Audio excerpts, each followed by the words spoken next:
అప్పుల బాధలు వెంటాడుతున్నాయా? అయితే 6 JVR వారి జాతిరత్నాలు ధరించండి. వెల్కమ్ టు మనం టీవీ. నేను మీ మనోజ్. బ్రిటన్ రాజధాని లండన్ దద్దరిల్లింది.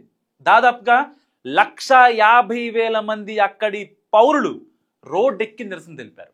కేవలం అక్రమ వలసదారులు వెళ్ళిపోండి, మా దగ్గర ఉండొద్దు అని చెప్పి. సో మరి 1,50,000 మంది వెళ్ళిపోవడానికి రీసెంట్గా జరిగిన సిక్కు మహిళని గ్యాంగ్ రేపే కారణమా? సో ఈ వీడియో స్కిప్ చేయకుండా చూడండి, మీకు ఒక బెస్ట్ కంటెంట్ ఇస్తా. ఎందుకు ఇప్పుడు యాంటీ ఇమిగ్రెంట్స్ అనేది మళ్ళీ తెరపైకి వచ్చిందనే దానికి చిన్న అనాలిసిస్ చేసే ప్రయత్నం చేద్దాం. యాంటీ ఇమిగ్రెంట్స్ యూకేలో పెద్ద ర్యాలీ జరిగింది. 1,50,000 మంది ప్రపంచవ్యాప్తంగా ఇంతమంది వచ్చి అక్రమ వలసదారులు వెళ్ళిపోండి, మా దేశంలో వద్దు అన్న ర్యాలీ ఏదైతే ఉందో, ఇది నాకు తెలిసి నేను గూగుల్లో కూడా చెక్ చేశా, ఎంత పెద్ద ఎత్తున ర్యాలీ ఎక్కడ జరగల. సో అలాంటి ర్యాలీ ఇప్పుడు యూకేలో జరిగింది. మరి ఎందుకు జరిగింది అనే దాని గురించి మాట్లాడుకుందాం ఇప్పుడు. సో యూకేలో అక్రమ వలసదారులు ఎక్కువైపోతున్నారు, మా దేశంలో ఉన్న సంపదను దోచుకెళ్ళిపోతున్నారు. అండ్ ఇంకోటి ఏంటంటే, స్థానికులకు ఉద్యోగాలు ఇవ్వకుండా మా ఉద్యోగాలు మొత్తం ప్రతిదీ, అది ఇల్లు తుడిసే పని దగ్గర నుంచి సాఫ్ట్వేర్ జాబ్ వరకు ప్రతిదీ అన్ని కేటగిరీస్లో. సో మా వాళ్ళకి ఉద్యోగాలు రావట్లేదు అనేది యూకే వాళ్ళు చేస్తున్న ప్రధాన ఆరోపణ. దీంట్లో ఒక అతను ఉన్నాడు అనమాట, రాబిన్సన్ అని ఒక అతను ఉన్నాడు.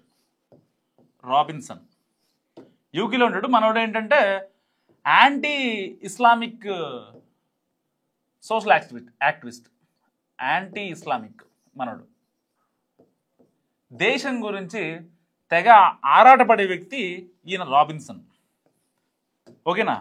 రాబిన్సన్ మీరు కూడా గూగుల్ చేయండి, మీకు విజువల్స్లో కూడా చూపిస్తా. సో రాబిన్సన్ మనోడు దేశం కోసం తెగ ఆరాటపడే వ్యక్తి. దేశం మీద ఎవరన్నా దోచుకుంటున్నారు, మన దేశానికి మనకు న్యాయంగా రావాల్సిన వాటాను ఇంకెవరన్నా తీసుకెళ్ళిపోతున్నారు అంటే మనోడు వెంటనే వచ్చేస్తాడు. ఎక్కడైనా సరే 1,50,000 మందిని పోగు చేశాడంటే మనోడు కెపాసిటీ అంటే అర్థం చేసుకోండి. ఆషామాషి వ్యక్తి అయితే కాదు. నిజంగా ఎంత దేశం అనుకున్నా 1,50,000 మందిని మన ఇండియాలో పోగు చేయమని చెప్పండి, ఎవరన్నా పోగవరు. కానీ ఇక్కడ మనోడు పెట్టింది ఒకటే, యాంటీ ఇమిగ్రెంట్స్ ఎవరైతే ఉన్నారో వాళ్ళంతా వెళ్ళిపోండి, మా దేశంలో మా జాబులు మాకే కావాలి అనే ఒక నినాదాన్ని తెరపైకి తెచ్చి అందరినీ ఏకం చేసిన వ్యక్తి. నిజంగా ఈయన నేను సమర్థిస్తా. ఎందుకంటే ఇండియా వాళ్ళని వెళ్ళిపోమని అందుకు కాదు, బేసిక్గా చాలామంది తప్పుడు సమాచారాన్ని బయటికి పంపిస్తున్నారు. ఎందుకు తప్పుడు సమాచారం అంటున్నా కూడా చెప్తా. నిజంగా ఈ రాబిన్సన్ అనే వ్యక్తి ఆయన బేసిక్గా ఆయన దేశాన్ని ప్రేమిస్తాడు. సో ఆయన చెప్పేది ఏంటంటే, ఇస్లామిక్ కంట్రీస్ ఏవైతే ఉన్నాయో పడవ మార్గాన అక్రమ వలసలు అలా వచ్చి ఇక్కడ సెట్ అయిపోతున్నారు. సో వాళ్ళ వల్ల ఎవరైతే ఇప్పుడు యూకే స్టాండర్డ్స్ అంటే అక్కడ స్టడీకి పరంగా ఉన్న స్టాండర్డ్స్ అయితే మరీ అంత హై లెవెల్ ఏం కాదు, కొన్ని యూనివర్సిటీస్ మాత్రమే. బట్ చిన్నప్పటి నుంచి పెద్దవాళ్ళ కేజీ టు పీజీ అయితే ఎడ్యుకేషన్ ఉండదు, అంత స్ట్రాంగ్ ఏమి ఉండదు. మాస్టర్స్కి వరకు కొన్ని యూనివర్సిటీస్ స్ట్రాంగ్ ఉంటాయి అంతే. అందుకనే మన వాళ్ళు ఇక్కడ నుంచి అక్కడికి వెళ్తూ ఉంటారు. సో వాళ్ళు అందరికీ జాబులు రావు. ఇంగ్లీష్ మనం అనుకుంటాం అక్కడ వాళ్ళు ఇంగ్లీష్లో మాట్లాడతారు కదా, మరి వాళ్ళకి జాబ్ వస్తుంది కదా అనుకుంటాం. అలా ఉండదు. ఇప్పుడు ప్రపంచం అంతా ఐటీ మీద పడింది. సో దానికంటూ కొంత నాలెడ్జ్ ఉండాలి. అది రాకెట్ సైన్స్ కాకపోయినప్పటికీ బట్ దానికి కావాల్సిన ఆ స్కిల్ అనేది మన మైండ్లో ఉండాలి. అది యూకేలో అందరికీ ఉండదు.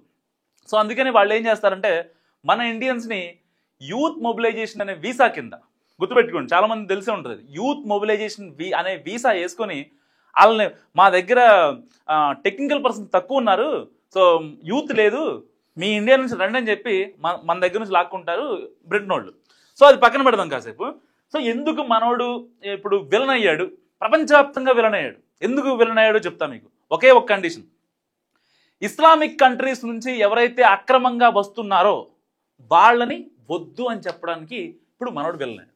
ఇప్పుడు కొన్ని ప్రపంచ దేశాలు, సో కాల్డ్ మీడియా కూడా ఎలా పోర్ట్రే చేస్తుందంటే, రాబిన్సన్ ఒక అంటే పర్టికులర్గా ఈ దేశం వాళ్ళే వద్దన్నారని ఆ దేశం వాళ్ళ మీడియా వేస్తుంది, లేదు పలానా ఆస్ట్రేలియా వాళ్ళు రావద్దు అంటున్నారని చెప్పి అక్కడ మీడియా ప్రచురించే ప్రయత్నం చేస్తుంది. నిజంగా రాబిన్స్ అనే వాడి ఉద్దేశం నిజంగా కరెక్ట్. ఎందుకంటే ఇప్పుడు ఏ దేశమైనా, ఇప్పుడు ఫర్ ఎగ్జాంపుల్ ఒక చిన్న ఎగ్జాంపుల్ చెప్తా. ఫర్ ఎగ్జాంపుల్ యూకేలో కావచ్చు, అమెరికాలో కావచ్చు కొన్ని జాబులు ఉంటాయి. అది ఎంఎన్సీలే కావచ్చు, హాస్పిటల్లో జాబ్సే కావచ్చు, వేర్ హౌస్లో జాబ్సే కావచ్చు, రెస్టారెంట్లో జాబ్లే కావచ్చు, ఏవైనా కావచ్చు. కానీ అక్కడ ఉన్న జాబులు మరి ఇండియన్స్కే ఎందుకు ఇస్తున్నారు అనే దానికి ఒక చిన్న పాయింట్ చెప్తా. ఇప్పుడు మనోళ్ళు కొంచెం కష్టపడే మనస్తాం, పార్ట్ టైంగానే కష్టపడతారు, ఫుల్ టైంగానే కష్టపడతారు.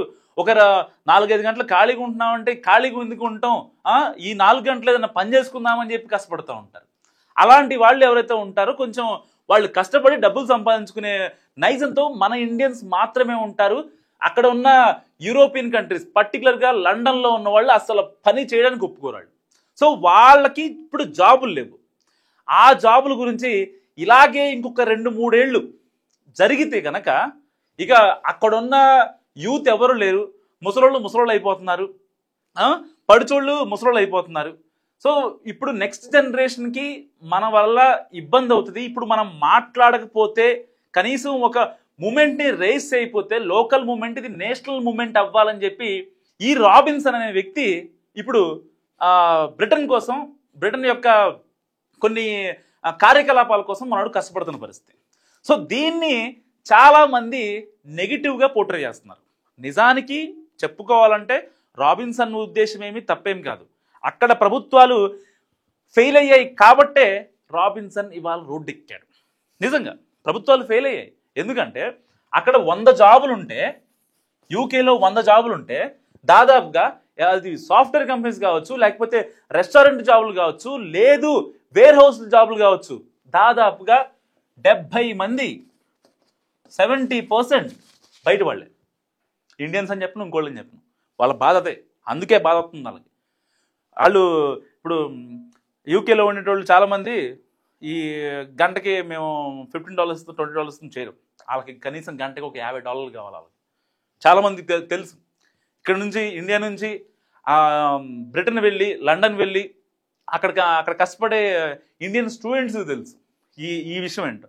సో ఇలాంటి నేపథ్యంలో ఈ రాబిన్సన్ రాక ప్రపంచాన్ని ఇప్పుడు కుదిపేస్తుంది అనమాట. కొంతమంది ఏమో గో బ్యాక్ ఇండియన్స్ అంటారు, కొంతమంది ఏమో గో బ్యాక్ ఇస్లాం కంట్రీస్ అంటారు, కొంతమంది ఏమో గో బ్యాక్ ముస్లిమ్స్ అంటారు.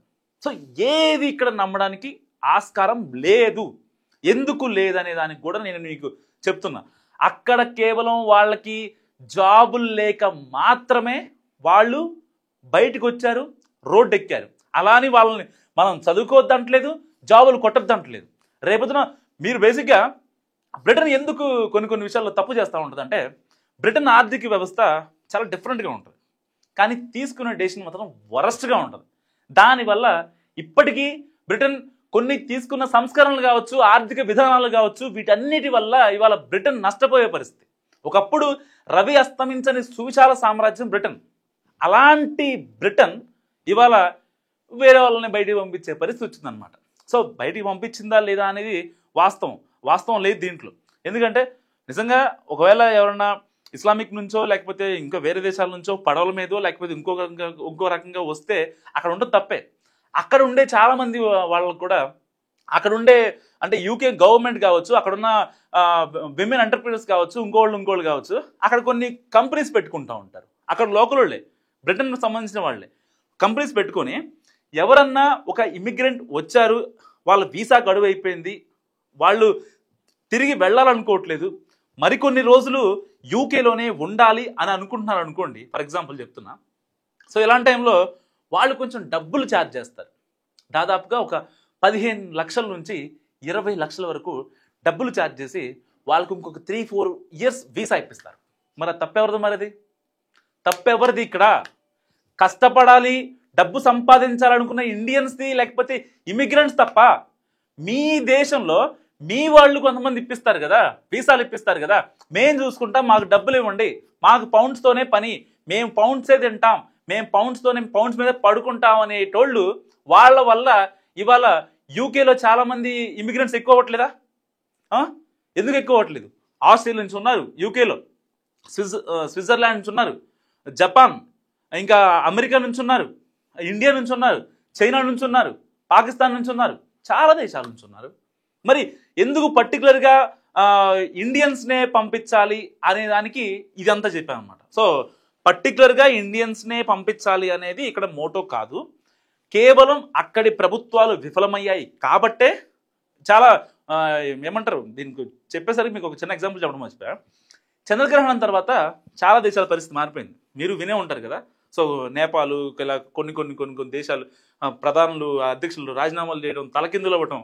సో ఇప్పుడు ఈ చంద్రగ్రహణం తర్వాతే ఈ బ్రిటన్లో కూడా ఎఫెక్ట్ అనమాట. ఒకప్పుడు రవి అస్తమించని సుశాల సామ్రాజ్యం చంద్రగ్రహణంతో ఎఫెక్ట్ అయిపోయింది, కల్లాస్, మొత్తం కల్లాస్.